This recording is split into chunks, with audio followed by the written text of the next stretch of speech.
Welcome to the Prepped and Polished podcast, the podcast that empowers you to take control of your education, featuring weekly interviews with influencers in the world of education, as well as tutoring tips, lessons, and updates. And now, here's your host. Hi everyone. Welcome to another tutoring tips episode of the Prepped and Polished podcast. It's Terri of Prepped and Polished. Please be sure to check out our website, www.preppedandpolished.com, for more information. And while you're there, sign up for our free tutoring and test prep tips newsletter. It comes out monthly. For tutoring in person or online, call us at 781-753-9951. You can join our Prepped and Polished community on Facebook and Twitter. Just search for Prepped and Polished. You can submit a question during the show or after to radio@preppedandpolished.com. We love hearing from you. So let's get right to episode number 187 on what you need to know to solve SSAT Analogies when you don't know the meaning of both STEM words. Now, I'm going to dive a little deeper into a strategy that I've actually addressed before on various blogs, etc. And this is an advanced technique to solve the hardest of analogies when you don't know the meaning of both STEM words. Students encounter this all the time. They look at an analogy and the STEM words, the two words that you see in capital letters at the top of the analogy, they just don't know what those two words mean, and then they just don't know where to go from there.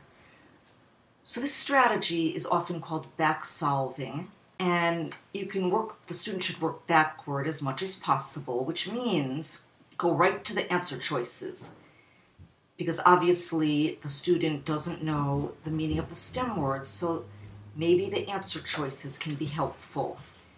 And the goal is to make a definitional sentence with them, with each one. Now, which ones are not likely to be correct?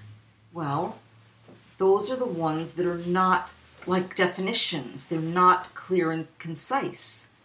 So the student should eliminate the ones, the answer choices, in which the words are not related in such a way that you need one to define the other. In other words, they have to look at the possible answer choices and decide if they're definitional.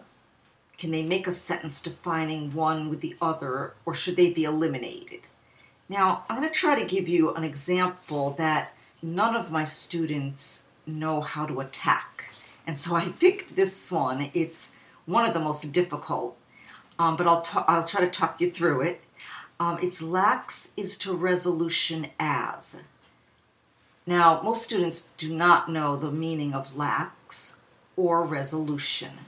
I'll let you know that lax means careless and resolution means determined. So then we get to the answer choices, and we're going to either keep it or eliminate it. So A is hapless is to circumstance. Hapless means unlucky. Circumstance means existing conditions. Now, I mean, you can be unlucky because of an existing condition, but that's not really what we mean by a definitional sentence. It's really a stretch, and we would eliminate A. B is detrimental is to destruction. Detrimental means harmful. Destruction means destroyed.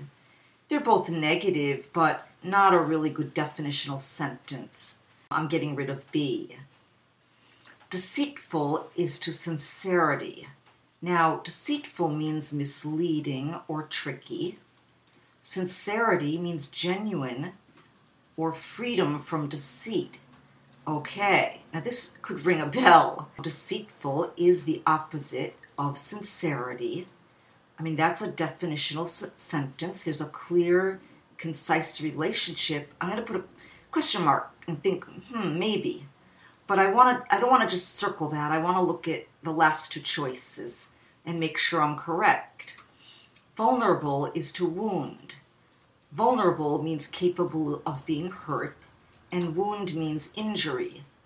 You know, again, they're related, but vulnerable is tricky. That could be an emotional hurt. I mean, it's very hard to make a clear definitional sentence, so I'm eliminating that. And then E, accessible, is to rewarded. Accessible means easy to approach or reach, enter, speak with, use. Rewarded means compensated for good service, achievement, or merit. Nope, not a good one.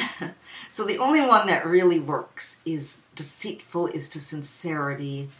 That is the answer because it's the most clear, concise, definitional relationship.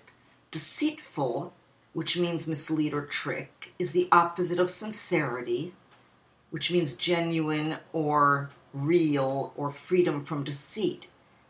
Now, could lax and resolution be opposites? And they are.